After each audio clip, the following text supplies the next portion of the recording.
Hey YouTubers, subscribe to Line Screw 1. Good morning, ladies and gentlemen. Welcome on board. Oh, well, hello tubers. Hope you're doing well wherever you are in this crazy YouTube universe. As promised, I will be doing some reviews of the campgrounds that I'll be traveling at as I wander about here in Western Canada. So this is site number 26. I've actually stayed at this site many times. I've actually stayed at this park many times over the years, probably in the last 11 years. I bet you have stayed at least 6 times. Oh, it's a funny little phenomenon that's going on. See that finch? He's been driving me crazy. That's why my towel's there, because he sees his reflection. See in between my motorcycle and the bumper? The poor little bird. He sees his reflection and he's fighting the bird that he sees. It's driving him crazy. There's 2 little sparrows that are doing this. Yeah, he's not a finch, he's a sparrow. So I should probably cover both of them, but of course he doesn't do it at night. But in the morning I hear him and it's like, oh, he's a little bastard. Okay, let's try to sneak up on him here. Oh, he flew away. Anyway. Yeah, I should throw another towel over there. So, but yeah, he does that rat-a-tat-tat because he literally sees his reflection in the chrome. Hilarious, these little buggers. There's also lots of cute little rodents I've seen here at certain times of the year, ground squirrels and whatnot. So let's talk about this site and this campground and its amenities. This is the Emory Creek Provincial Park. It is just a few kilometers south of Yale, British Columbia, on the Trans-Canada Highway. The best part about these sites that I like, especially once spring and summer is around, there's a lot of foliage, a lot of privacy, good size. Not like an RV park where you're going to pay $60–70 and you could almost reach out and touch your neighbors on the one side. So in terms of a typical pad, they're reasonable size, and I love the privacy aspect. Now sure, you have neighbors that are behind me and to the side, and that's fine, but just a lot more room to enjoy yourself, because I like to have my own space and my own privacy. Okay, let's talk about the amenities. A lot of provincial parks only have outhouses, with the pit toilets. These ones actually have flush toilets. I haven't even used them because I have my own toilet, but see, there you go. Flush toilets. Of course, it's on a septic system, so don't flush baby wipes and stupid things. But there you go. For those of you who are afraid of pit toilets, there are also recycling and water taps, which is right here, as a matter of fact. These are on both sides. The park is laid out as a loop. Of course, these are bear proof, so you have to stick your hand through. There you go. If you need it to fill up, these ones are threaded. Otherwise, buy yourself a water wizard.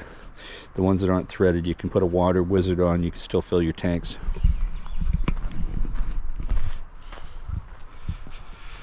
And the water is tested, I think, legally weekly, and if it's not potable, they will put a boil advisory sign up. So anyway, it's one way in. A little warning for those driving the big Class A's and towing a big car. It's a little bit of a tight turn. Be careful. I've seen people have problems. But that's only for the extremely long units that are particularly towing. But so it's a weekend, and oh, look at these people. They got 2 RVs on one side. I didn't know you're allowed to do that. So it is weekend, and it's not full yet. because it is first come, first serve, which is part of the reason I like this place. You know, once you're in, you're in. Most BC provincial parks have a 14-day stay maximum, and then you got to leave. You can often come back and stay a little longer, especially most of the time they don't recognize you. But here, they're a little more liberal with that. I guess they're struggling to keep maximum capacity and make as much money as possible, and we're going to get to that.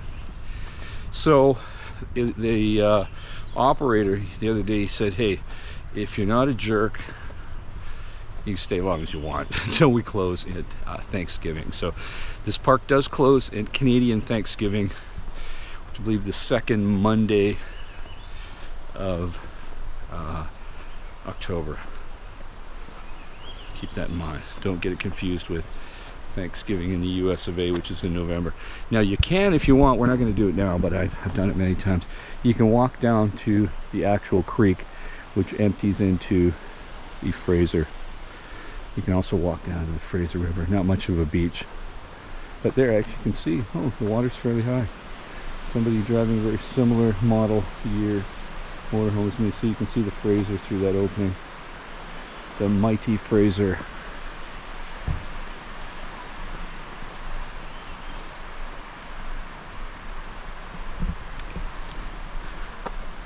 And as you notice from the sign, they do enforce those generator hours.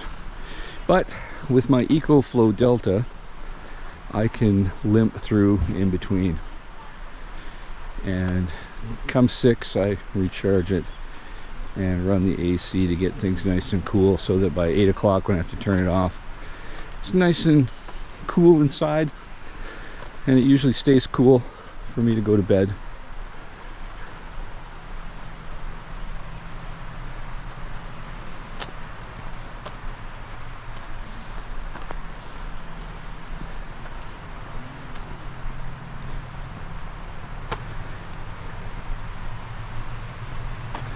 So I do like the privacy that this park gives, and it's fairly typical of most provincial parks where they have these pads, just like mine, just like they all have a fire pit, they all have a picnic bench. The picnic benches are bolted or cemented into the ground, because in the old days people would just steal the picnic benches. Hell, in the old days they had free unlimited wood, and I think they used to get the prisoners at the provincial jails to chop the wood, and they would literally dump tons of it off, and so people would just burn excessive amount of wood, and these parks were super smoky.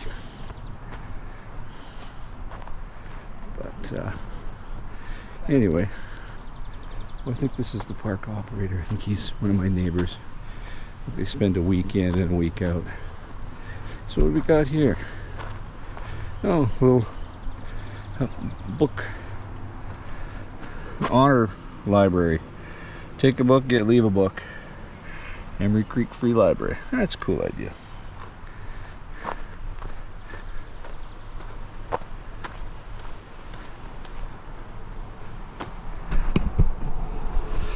Now, as for cost, you're looking at 21 Canadian dollars on the nose, including all taxes, per night. It's a pretty good deal, considering you get flush toilets, spacious camping areas. Like here, for example, here's the view of my camp spot from the road. Not too bad. I like it. Of course, my neighbors across the way, they had a fire going all night, and they're playing some crazy music that I didn't like. Luckily, around midnight, they turned it down a bit. I don't think they enforce noise rules too much. But all in all, for $21 a night, how can you go wrong?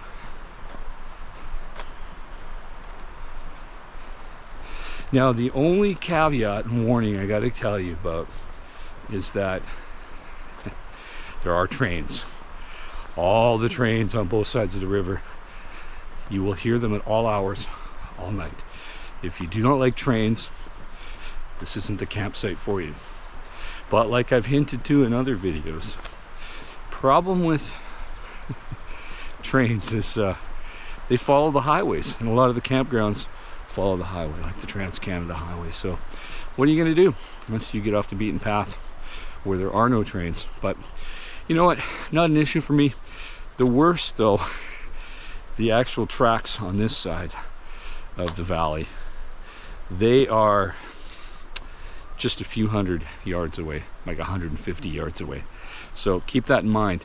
You want to be on the Fraser River side to avoid excessive train noise. And like I mentioned about, you can walk down to the Fraser River.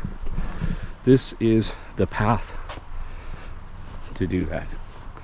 We'll just walk in a little ways just to get a glimpse of the mighty Fraser.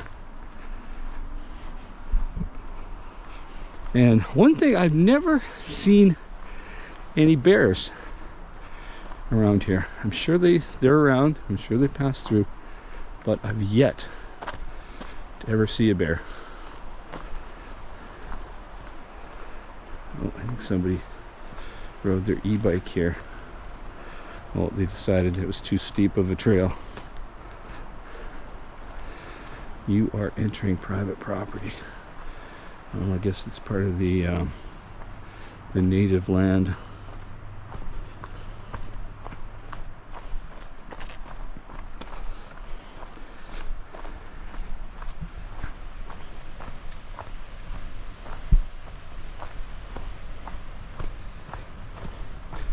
Yeah, the local Aboriginals have land and land claims in this area. Yeah, here we go. The Yale First Nation. Well, at least they don't bitch about allowing people to come down here this far. So what are the people doing down at the beach?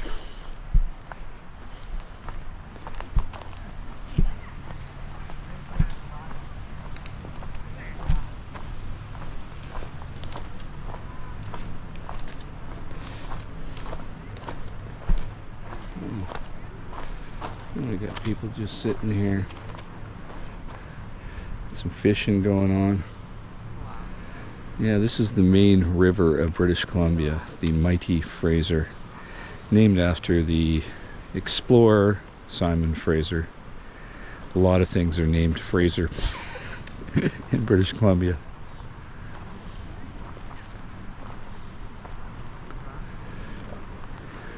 It's a little bit of a cloudy day, but not bad.